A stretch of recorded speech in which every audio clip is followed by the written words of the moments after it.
Apocalipse 1, do verso 9 até o verso 20, diz assim: Eu, João, irmão vosso, e companheiro na tribulação, no reino e na perseverança, em Jesus. Achei-me na ilha chamada Pátimos, por causa da palavra de Deus e do testemunho de Cristo. Achei-me em espírito, no dia do Senhor, e ouvi por detrás de mim grande voz, como de trombeta, dizendo: O que vês escreve em livro, e manda às 7 igrejas, Éfeso, Esmirna, Pérgamo, Tiatira, Sardes, Filadélfia e Laodiceia. Voltei-me para ver quem falava comigo, e voltando vi 7 candeeiros de ouro, e no meio dos candeeiros, um semelhante a filho de homem, com vestes talares e cingido à altura do peito, com uma cinta de ouro.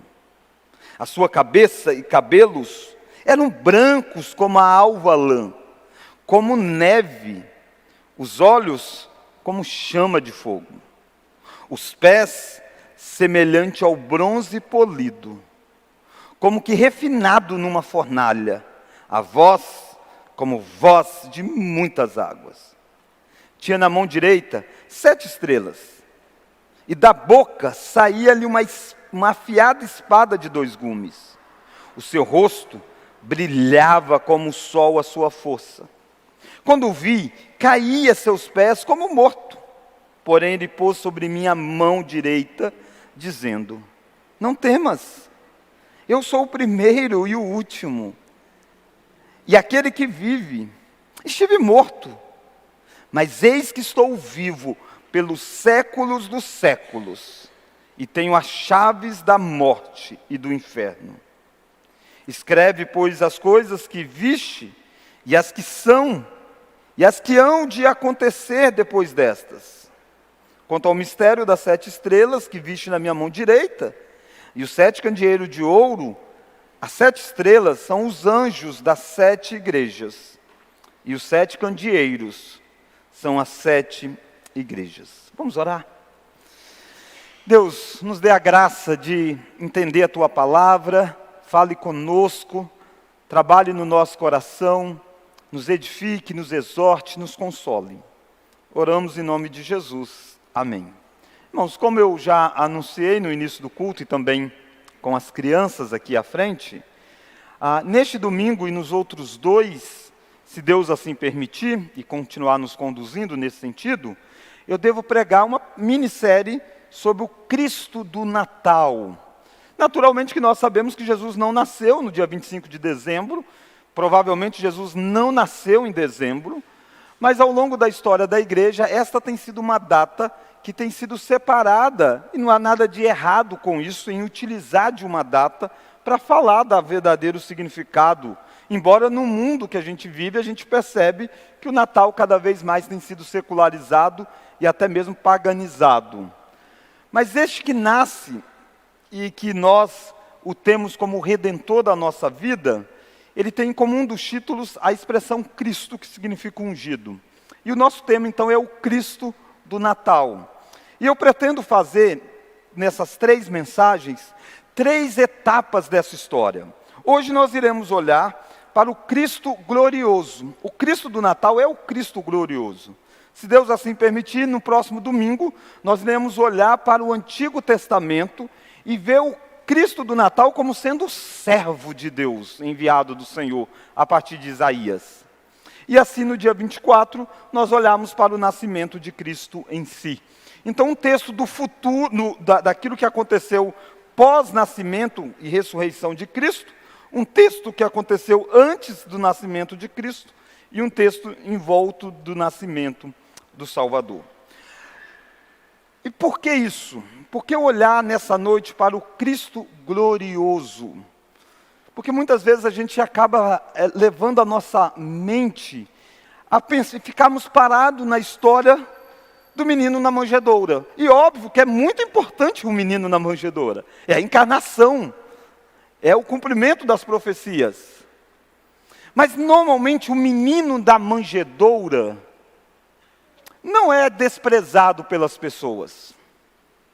A figura de um menino na manjedoura é aconchegante, dá até pena, né? Dá dó.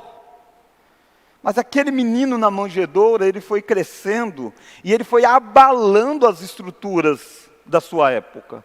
Os religiosos mortos na sua religiosidade, aqueles que estavam secularizados, ele veio para desafiar o poder da época, e ele causou tanto impacto, que chegou ao ponto de, humanamente, eles acharem que era necessário matá-lo. A gente sabe que isso fazia parte do projeto de Deus, ele veio para isso, ele mesmo disse, foi para esse momento que eu vim. Mas então o menino do Natal, muitas vezes é até recitado pelas pessoas. Mas o menino do Natal chega para um homem como Nicodemos e diz, importa nascer de novo. Se não nascer de novo, não pode herdar o reino dos céus. Aí as pessoas já começam a achar um tanto quanto que, quem é ele para ter essa petulância de dizer isso? Que só pode entrar no reino dos céus se for através desse método de nascer de novo. Quem é esse que vai dizer, eu sou o caminho, a verdade e a vida? Poxa, como assim só ele é o caminho?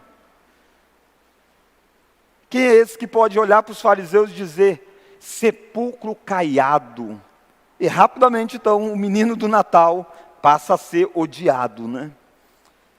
Ele é morto, ressuscitado, sobe aos céus, e ele está num estado chamado de glorificado, ou passou pela glorificação da exaltação.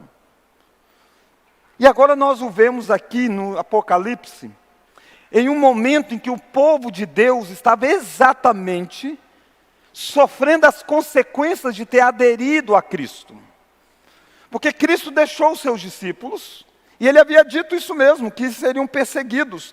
Quando Apocalipse é escrito, todos os apóstolos já estão mortos, com exceção de João, que é quem Deus usou para trazer essa última revelação. Ele já é um idoso, está debaixo de perseguição, e as igrejas estão sofrendo profundas perseguições por causa do Cristo do Natal. Mas o Cristo do Natal se apresenta como Cristo glorioso, para encher o coração de João de esperança, para encher o coração das 7 igrejas da Ásia de esperança, para encher o nosso coração de esperança. E para que nós possamos saber quem é o Cristo do Natal. Ele é também o Cristo glorioso. E eu quero fazer isso através de 3 lições. A primeira delas é o contexto em que o Cristo glorioso foi visto. Quando você olha para o capítulo 1 de João, de Apocalipse, melhor dizendo, você percebe quem é a pessoa que vai ver esse Cristo glorioso. E essa pessoa é alguém que compartilhava, melhor dizendo, circunstâncias semelhantes a que nós vivenciamos. Olha o capítulo 9. Eu, João, verso 9, né? Eu, João, vamos juntos? Irmão vosso e companheiro na tribulação, no reino e na perseverança em Jesus. Achei-me na ilha chamada Pátimos, por causa da palavra de Deus e do testemunho de Jesus. Achei-me em espírito no dia do Senhor, e ouvi por detrás de mim grande voz como de trombeta. E aí ele vai ver algumas coisas. O contexto em que o Cristo ressurreto aparece é fundamental para nós. O Cristo glorioso aparece. João, ele se identifica como irmão e companheiro de irmãos que estavam sendo perseguidos. Aliás, a igreja daquela época, muitos deles já tinham morrido, como Antipas, por exemplo, citado, e tantos outros, por não negarem o nome de Cristo. E João não se identifica aqui como o apóstolo. Pensa você, ele é o último. Ele é o único apóstolo vivo. Talvez a principal característica é dizer, eu, João, o único apóstolo, o único, tá, que está vivo. Não, ele nem usa o título de apóstolo. ele identifica com o título de irmão e companheiro, alguém que está na mesma missão, alguém que está junto, alguém que está passando pelas mesmas situações em que aqueles crentes estavam. E quais eram esses itens citados aqui que João se identifica como sendo companheiros nosso? 3 questões: tribulação, reino e perseverança.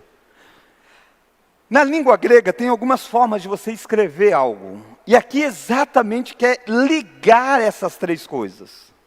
João é companheiro dos crentes, não só no reino, não só na tribulação, não só na perseverança, mas nos 3 que ele é companheiro. Ele está interligado. E de fato isso é verdade. Reino, tribulação e perseverança são questões que se autoalimentam na perspectiva bíblica. Quando você pensa em reino, você pensa em algo glorioso, em governo, algo que dá status. E a coisa mais linda é a Bíblia dizendo: o reino de Deus é chegado. É dizendo: vós sois cidadãos do reino. São coisas grandiosas. É um dos títulos mais importantes. Nós dizemos que nós somos embaixadores do reino de Deus.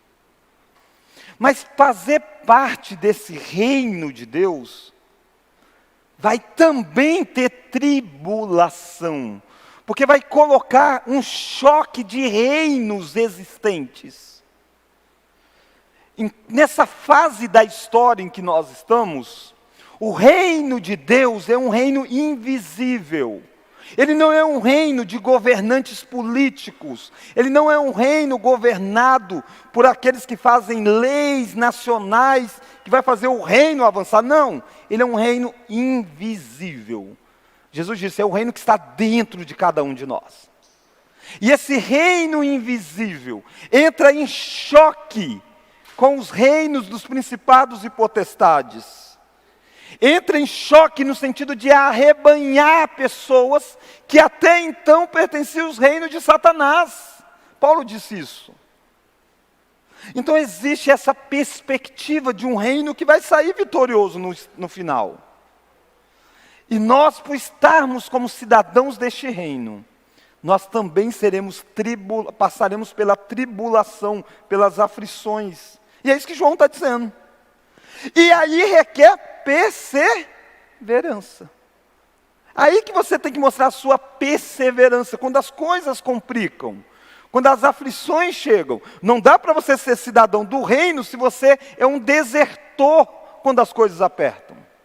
É por isso que João está dizendo, eu sou companheiro de vocês. Nessas 3 coisas. Se nós estamos vivenciando a realidade do reino de Deus na nossa vida, nós também estamos vivenciando a realidade da tribulação e a realidade da perseverança. Essas coisas se autoalimentam e são necessários para nós. Era necessário para o primeiro século e João se identifica como companheiro deles nestas situações. Isso foi tão sério que fez com que João fosse lançado em uma ilha. Olha lá o verso 9, ó. Eu, João, irmão vosso e companheiro na tribulação, no reino e na perseverança em Jesus. Vamos ler? Achei-me na ilha chamada Pátimos, por causa da palavra de Deus e do testemunho de Jesus. As armas deste reino é palavra de Deus e testemunho. Para a palavra de Deus, a ideia de anúncio de uma mensagem. Afinal de contas, é um embaixador de um outro reino anunciando. E testemunho é a ideia daquele que chega ao ponto de passar pelo martírio. É a mesma palavra utilizada. É aquele que tem coragem de ir num tribunal e testemunhar aquilo que ele viu, ouviu, aquilo que ele sabe, a despeito das consequências disso. João está dizendo, eu estou nesta ilha de Pátimos por causa dessas coisas. Por causa do anúncio e por causa do testemunho da minha vida, daquilo que eu me comprometi em afirmar diante das pessoas. eu e você temos o mesmo chamado de João. Não de sermos apóstolos, mas a nós foi dado o chamado de anunciar, e a nós foi dado o chamado de testemunhar. Estão conectados, não tem como fazer uma coisa sem fazer a outra. Se você anunciar verdadeiramente a palavra, você precisa testemunhar. Se você testemunhar, você está anunciando verdadeiramente a palavra.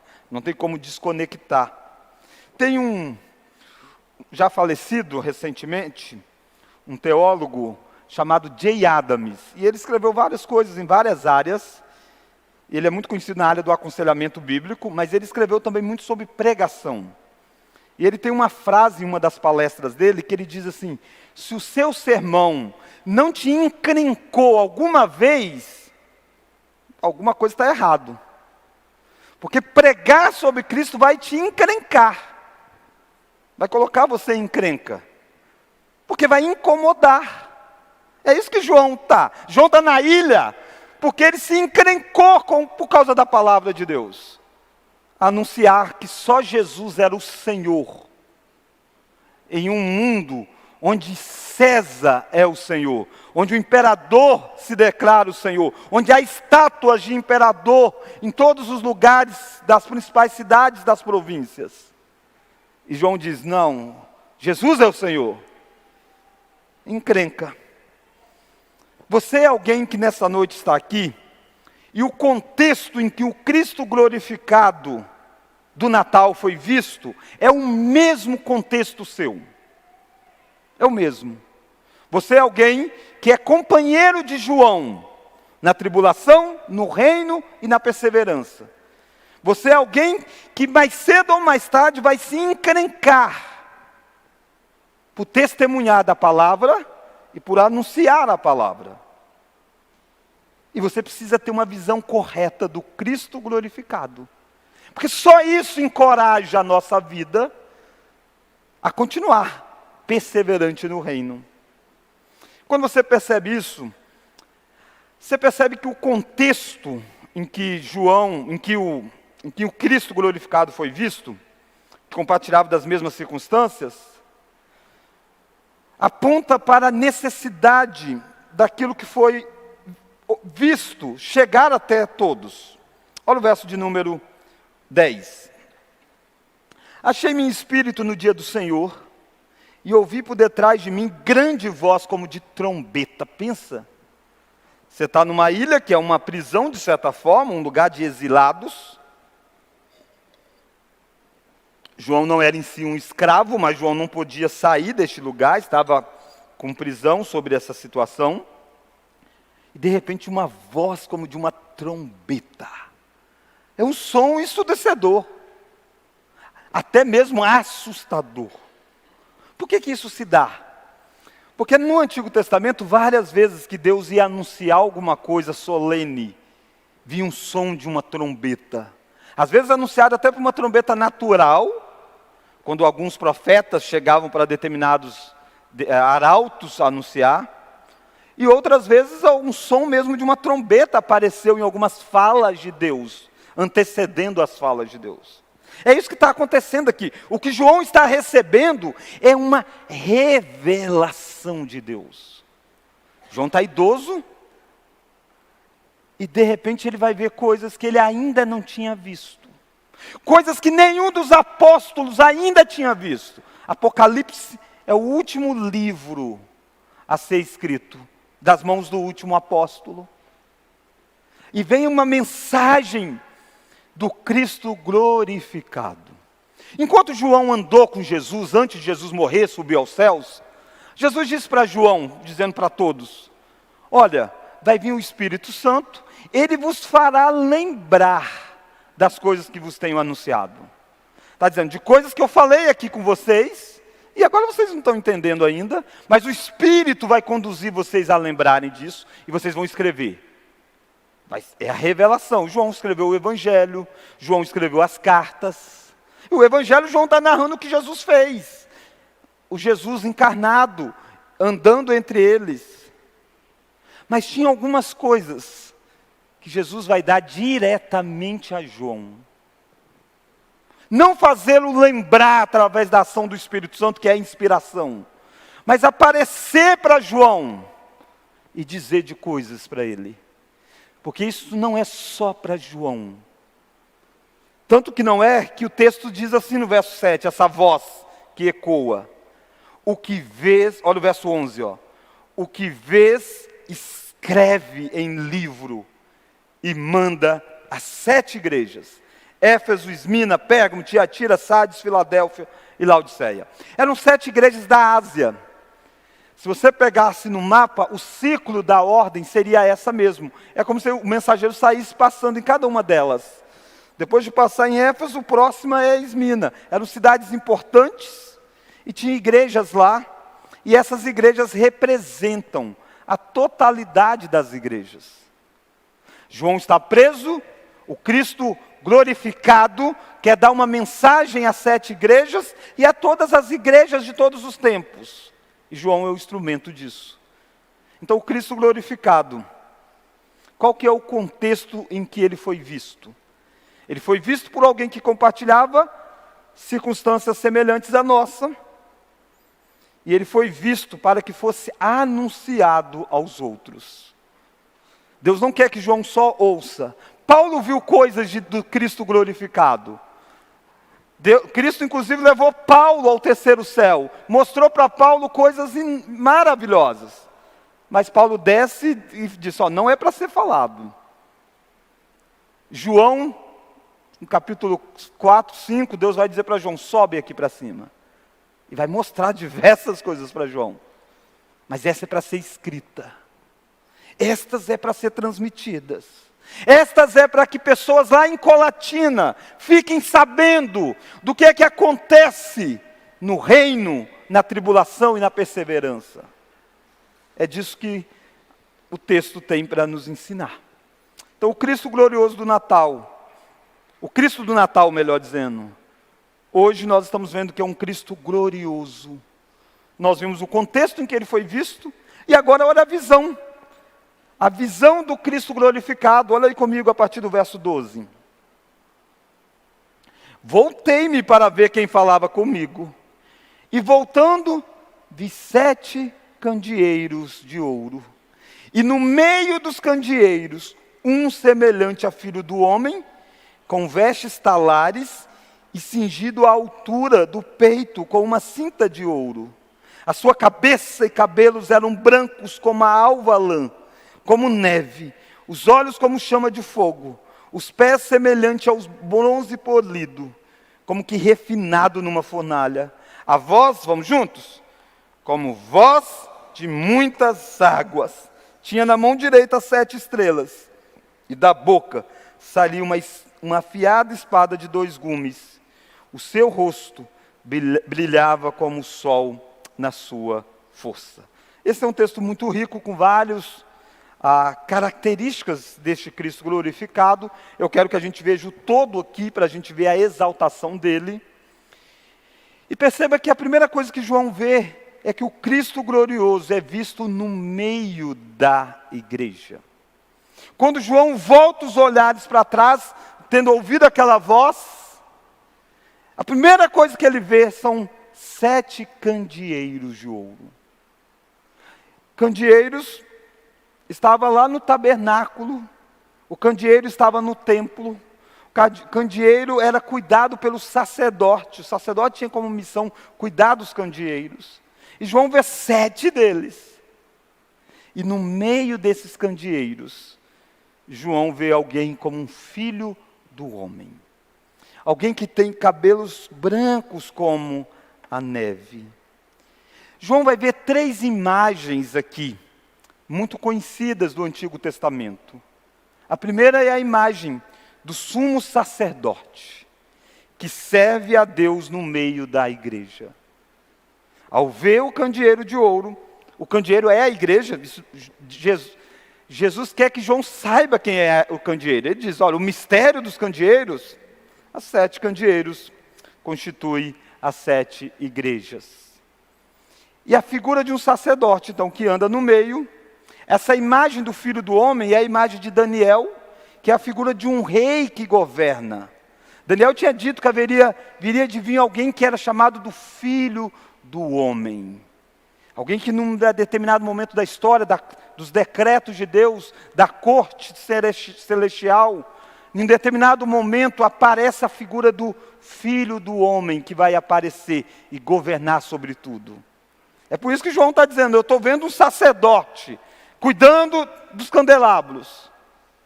Mas na verdade ele tem semelhança do Filho de Homem. Ele tem vestes de sacerdote e ele tem governo do Filho do Homem. Lembra que esse título, Filho do Homem, foi anunciado por Jesus várias vezes. Ele diz, para que saiba que o Filho do Homem tem poder. Eu faço tais e tais milagres. E João está vendo isso. João está vendo o Filho de Homens. Outra imagem do Antigo Testamento é a imagem do ancião de dias. Ancião já aponta para algo idoso.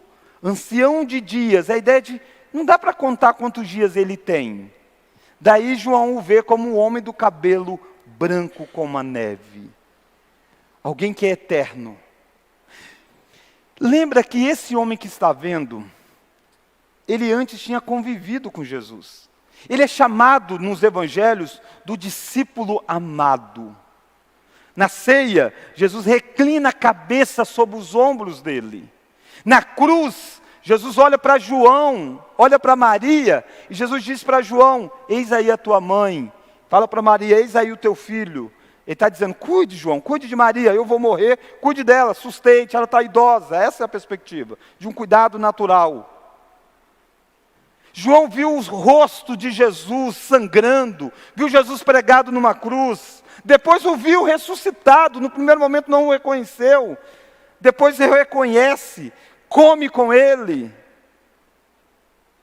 Mas João nunca tinha o visto desta forma, como ele está vendo.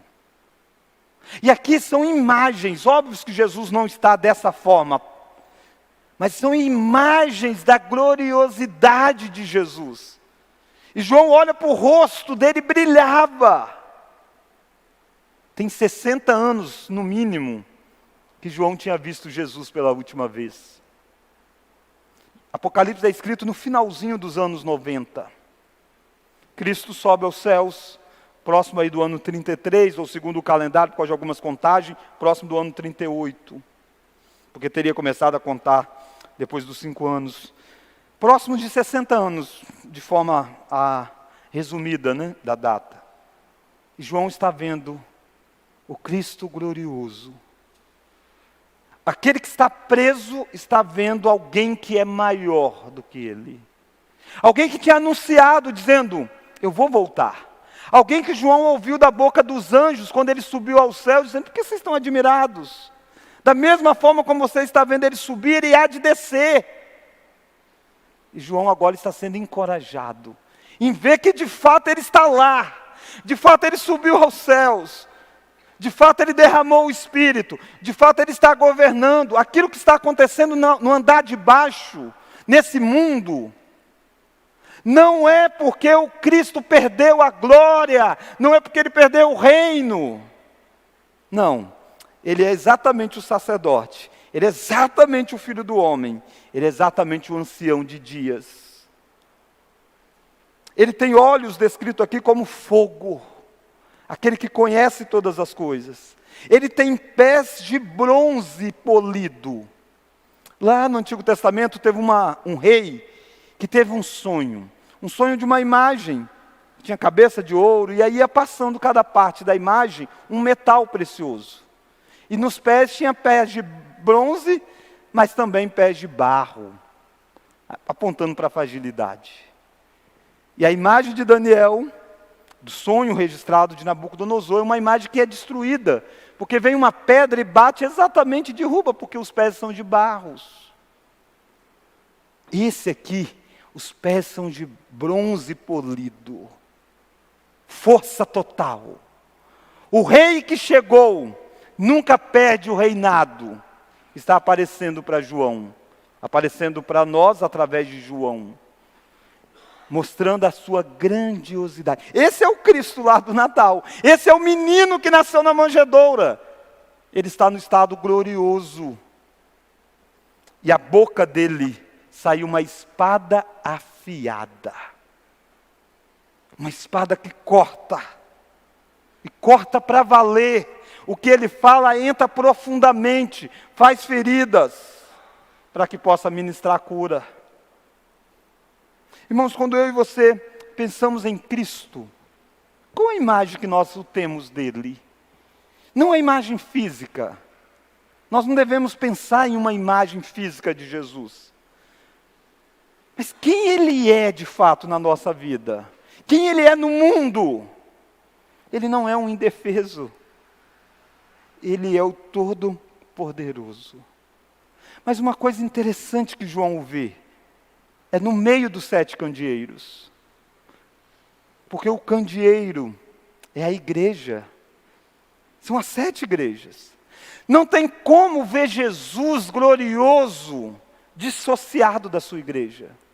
Porque a sua obra foi exatamente para fazer uma igreja. Ele sobe aos céus, mas ele deixa uma igreja. Ele deixa o reino invisível sendo manifestado através da igreja. E quando ele anda no meio dos 7 candeeiros, como sacerdote que está cuidando, ele sabe quem é as 7 igrejas. Por isso que cada um do texto de Apocalipse, capítulo 2 e 3, você vai ver Jesus diagnosticando cada uma das 7 igrejas. E começa dizendo, conheço. Conheço. Ele conhece as tribulações, o sofrimento, ele conhece os pecados, as particularidades de cada uma das igrejas. E como sacerdote ele exorta, tem para uma delas que ele diz, se vocês não se arrependerem, eu vou retirar do meio de vocês o meu candeeiro, eu vou apagar a luz de vocês. Então essa é uma imagem impactante para nós. Porque Cristo anda no nosso meio, Cristo anda conosco neste mundo. Porque nós somos a igreja. A igreja não é as paredes, a igreja é o povo reunido. Onde estiverem 2 ou 3 reunidos, eu estou no meio deles. E a igreja é a substituição do Israel. O candelabro estava lá presente no templo, no tabernáculo. Ela é a religião judaica. Agora está na igreja. A igreja é o Israel de Cristo. E a minha pergunta para você que está aqui nessa noite: você está na igreja onde Cristo está? Você está em uma igreja genuinamente cristã, que genuinamente prega Cristo? Ele é o sacerdote desse povo, ele é o rei desse povo, ele é o eterno ancião de dias desse povo. Corra para uma igreja se você não está. Não para um ambiente físico, mas para o interrelacionamento de um corpo de Cristo. Você que está numa igreja, lembre-se que Jesus é glorioso e conhece você. Conhece você como o pastor não te conhece. Conhece você como o conselho da igreja não te conhece. Porque ele tem olhos como fogo. E esse olhar vai no fundo da sua vida. Vê as suas motivações. Vê o seu interesse. Vê também o seu sofrimento. Vê as injustiças que você sofre. Ele vê. E ele corrige. Ele vai mandar 7 cartas. Para uma delas não tem elogio nenhuma. E ele está dizendo para ela, volta que ainda dá tempo. O Cristo que conhece a sua igreja, quer curar a sua igreja, quer exortar a sua igreja, quer consolar a sua igreja. Ele quer manter acesa as chamas do Espírito que está sobre a igreja. Ele é o sumo sacerdote, ele é o ancião de dias, e ele é o filho do homem. Quem João viu, Jesus diz para ele, escreve quem eu sou, para que pessoas há mais de 2000 anos possam saber quem eu sou. Mas esse que é visto, também fala. Até agora o que você viu, basicamente, foi João. e a voz dizendo, escreve, isso que você está vendo. Quando João vê a reação de quem vê quem Deus é, a reação de quem percebe quem Deus é, só é uma: se quebrantar. Pedro se quebrantou quando viu o que Jesus fez ao multiplicar, ao fazer a pesca maravilhosa. Isaías se quebrantou quando viu ele assentado no trono. Não é diferente com João. Ele é o discípulo amado. Ele é o ancião, idoso, o último apóstolo. Mas diante do Cristo glorioso, ele se joga ao chão. Olha lá o verso de número 17.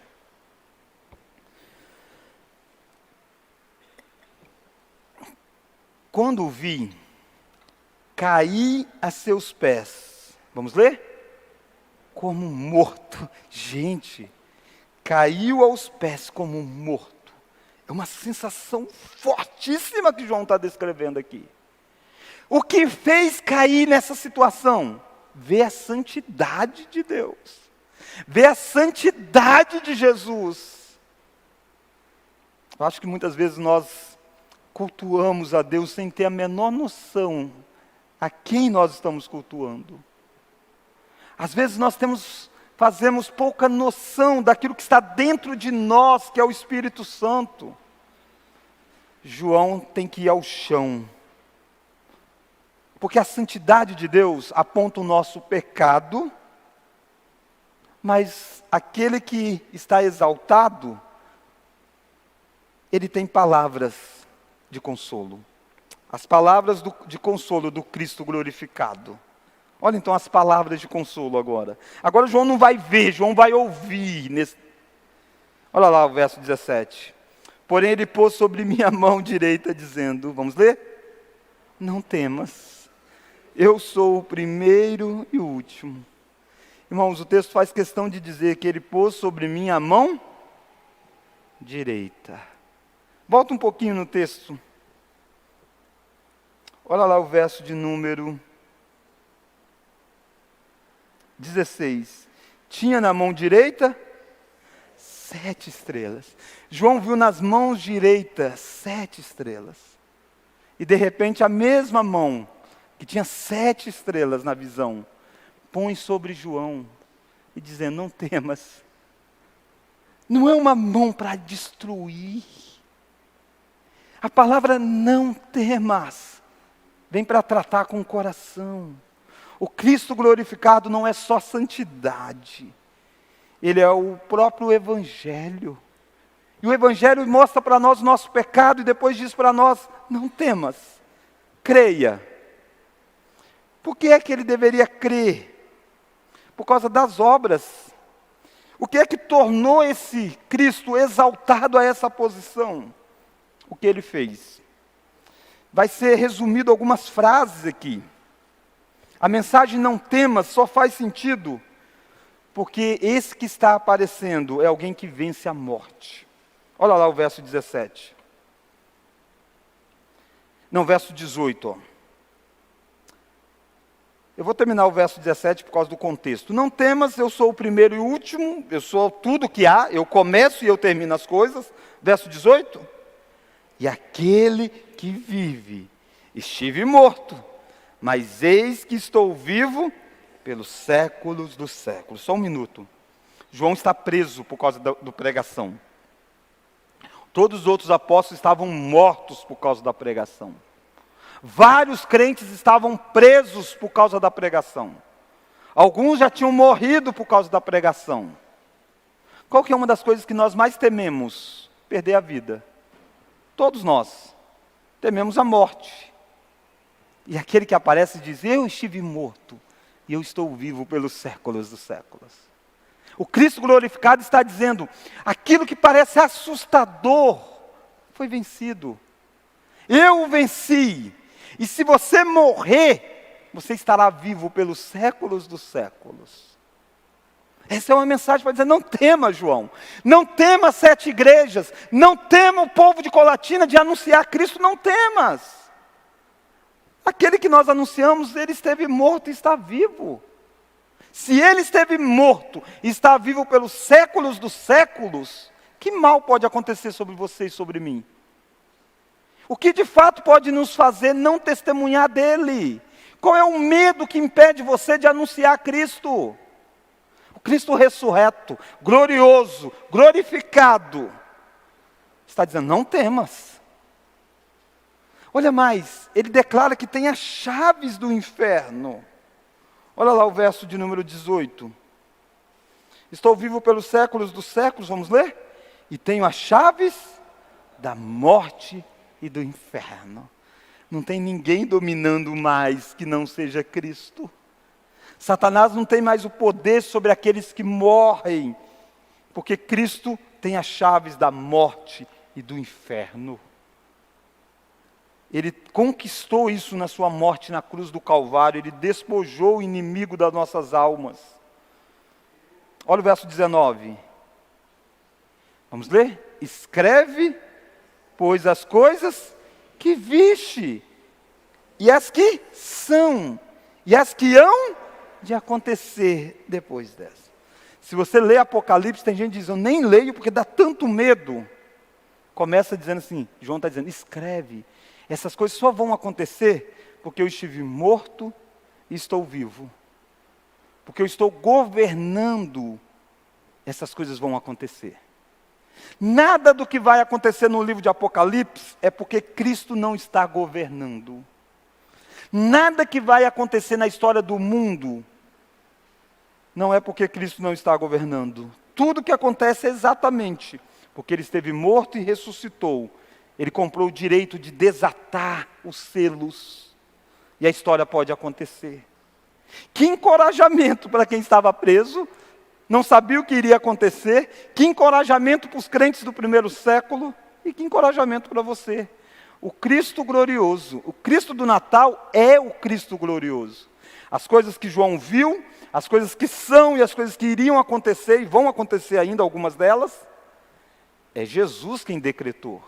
Ele é quem está executando através dos agentes. E Ele é quem cuida.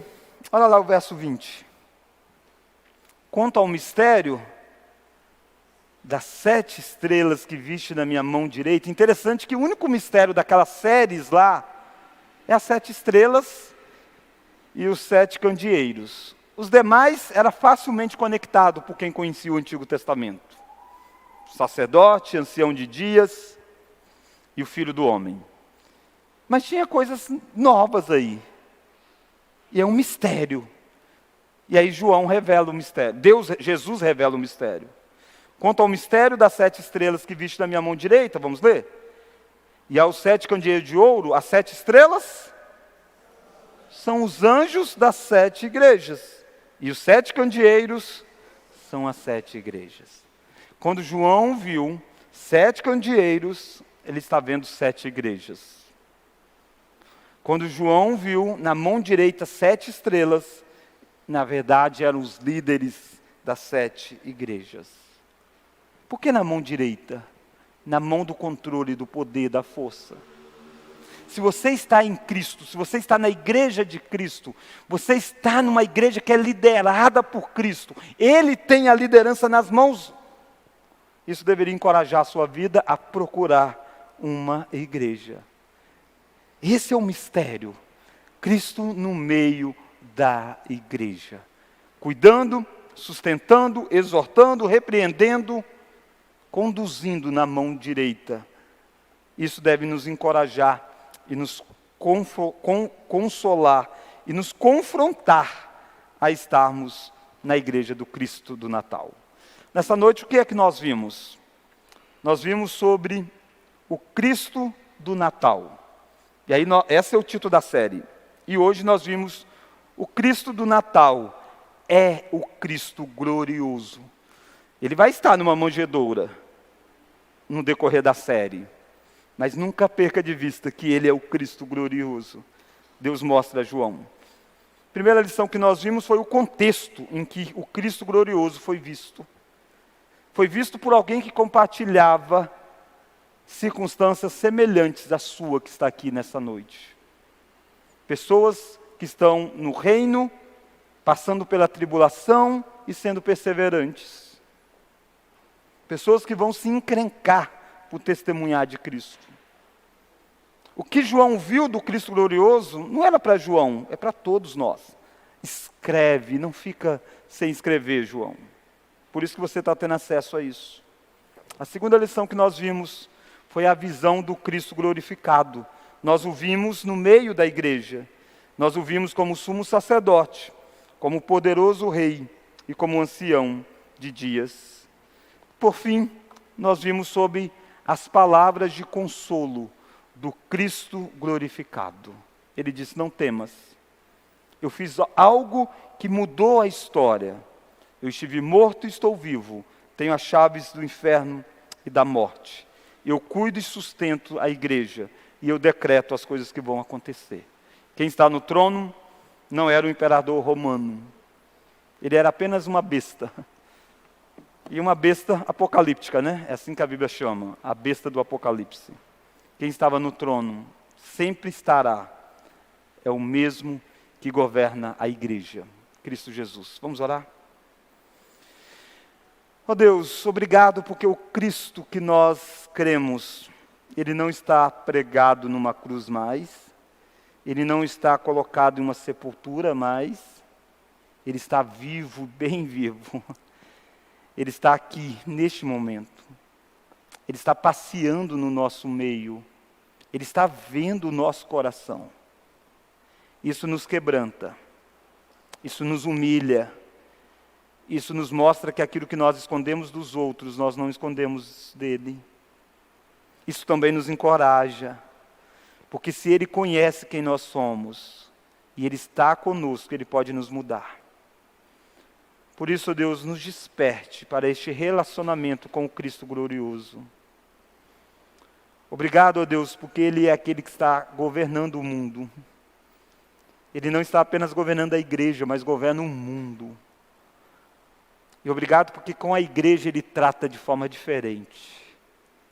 Obrigado porque nós que somos lideranças da igreja, o Senhor nos tem nas Tuas mãos direitas. Obrigado porque é o Senhor quem nos sustenta na jornada. O Senhor é quem firma os nossos pés. Obrigado, ó Deus, porque o Senhor é aquele que é o sacerdote da nossa história, o ancião de dias, e aquele que é o Filho do homem. Nós oramos no nome de Jesus Cristo. Amém.